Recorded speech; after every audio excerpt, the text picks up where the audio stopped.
Hello, in this video we're looking to derive the heat transfer expression in terms of the heat transfer coefficient, the area available, and the log mean temperature. And so here we have a diagram of our two streams. So we have the hot stream on top and the cold stream on the bottom. And we have these represent the heat capacities of the hot and cold stream. And so we have the stream going in, and they both have their initial temperatures, so the hot temperature and the cold temperature.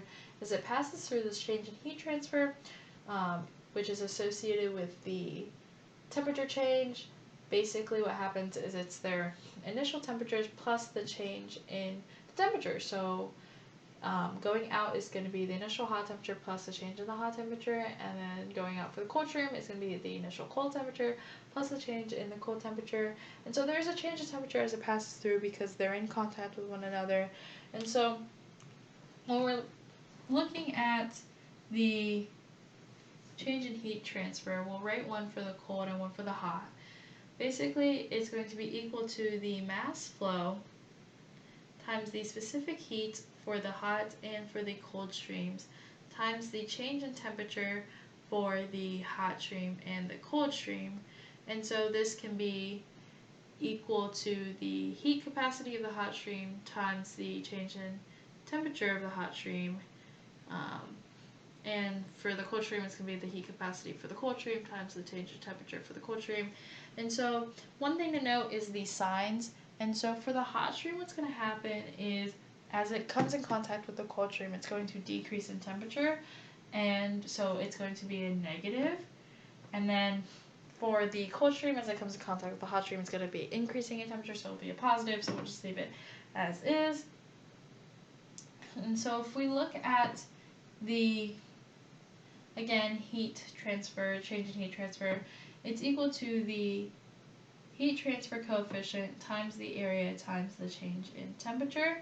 And so when we look at the change in temperature, it is the temperature hot minus the temperature cold.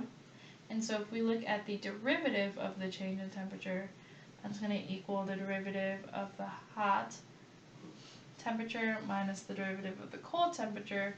And so what we can do is we can use our knowledge with the heat capacities and define the change in, or the derivative of the change in temperature as equal to the negative heat transfer times 1 divided by the heat capacity of the hot plus 1 divided by the heat capacity of the cold. And then what we can do is if we were to isolate this heat transfer, we would have negative dq is equal to 1 divided by the heat capacity of the hot plus 1 divided by the heat capacity of the cold divided by the derivative of the change in temperature. And so if we were to set this equal to this equation here, we would have, first we would have to negate this because this is a positive. And so we would negate it. So we have a negative times the heat transfer coefficient times the area times the change in temperature is equal to 1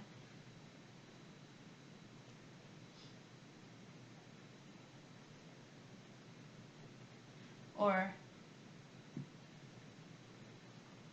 what we could do is actually, when we isolate this dq, we can actually just have the derivative of the change in temperature divided by 1 times the, or 1 divided by the hot heat capacity plus 1 divided by the cold heat capacity is equal to the negative of the heat transfer, or the derivative, or the change in heat transfer. And so when we set them equal to one another, we can just set it equal as the derivative of the change in temperature, delta T, divided by 1 divided by the heat capacity of the hot stream plus 1 divided by the heat capacity of the cold stream. And then so what we can do is we can move this to the other side.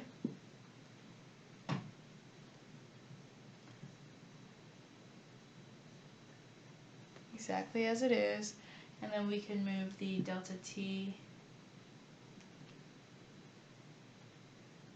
to this side, and then so what we can do is we can actually take the integral of the delta T, and then we can take the integral of the area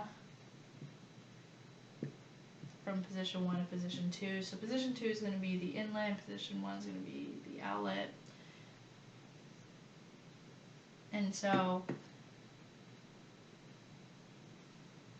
sorry, when I defined this earlier, it should have been the heat transfer coefficient times the derivative of the area.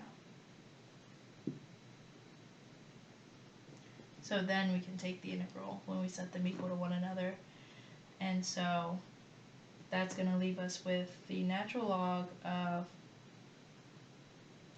the change in temperature at position 2 divided by the change in temperature at position 1 is equal to, the derivative of the area is just going to be the area, so it's going to be the negative heat transfer coefficient times the area, again multiplied by 1 divided by heat capacity of the hot stream plus 1 divided by the heat capacity of the cold stream. And so actually we're going to just change this just so it makes a little more sense for the inlet to be 1 and the outlet to be 2. And so what we can actually do is if we look at the heat transfer rates for the hot and cold streams, it's going to be equivalent to the heat capacity for the hot and the heat capacity for the cold streams multiplied by the temperature of the hot stream initially minus the temperature of the hot stream, so for the inlet and for the outlet. And then similarly down here, because if we look up here, it's going to be the change in the hot temperatures and the change in the cold temperature, so that's just going to be the temperature of the inlet minus the temperature of the outlet. And so, or actually the temperature of the outlet minus the temperature of the inlet. No, for the hot stream it's going to be an inlet minus the outlet because the inlet is going to be a higher temperature, and then for the cold stream it's going to be the outlet minus the inlet because the inlet is going to be a lower temperature because the cold stream is going to get hotter and the hot stream is going to get colder. And so when we're looking at this, we can move it around so that 1 divided by the heat capacity of the hot stream is equal to the hot stream initially minus the cold stream, or minus the hot stream inlet minus the hot stream outlet temperatures divided by the heat transfer. And then for the cold stream, it's going to be 1 divided by the heat capacity of the cold stream is equal to the temperature of the cold stream of the outlet minus the temperature of the cold stream of the inlet divided by the heat transfer. And so this expression can be plugged in there, and this expression can be plugged in there. And so now what we can do is we can have the natural log of the change in temperature of 2 divided by the natural log of the change in temperature of 1 is equal to the negative heat transfer coefficient times the area available divided by the heat transfer. We just distribute it out from the denominator, and that's going to be equal to, so we'll have the temperature of the hot stream inlet minus the temperature of the hot stream outlet minus the temperature of the cold stream outlet minus the temperature of the cold stream inlet. And so what we can do from here is if we were to switch these around, and so we could regroup them to where it's the temperature of the cold stream inlet minus the temperature, because this would be a plus sign, minus the temperature of the hot stream inlet. And we have to carry around the signs, so this would become a minus sign, and so we have,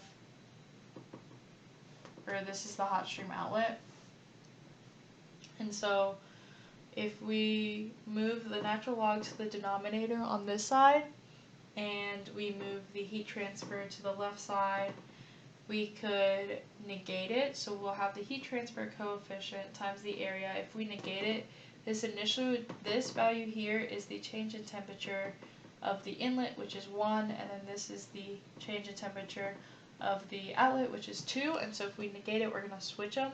And so it'll be the change in temperature 2 minus the change in temperature 1.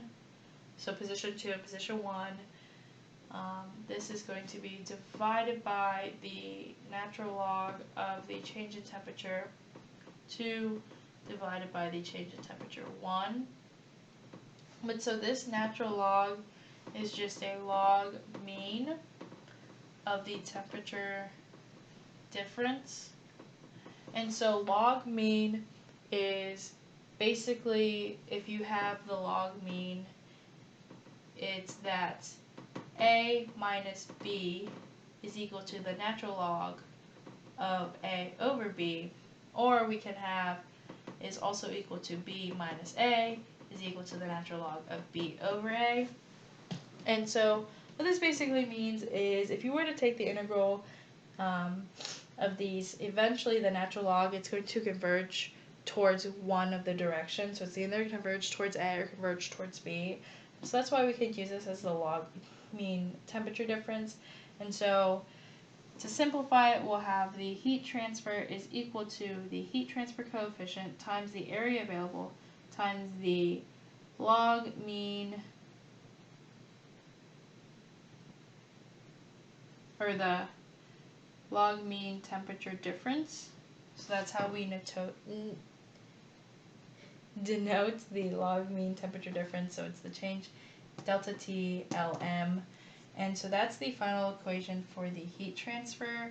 And so the reason that this works for counter current is because if you look at this final equation here, there's no indication of what's the inlet, what's the outlet, and so it works no matter which direction you're going.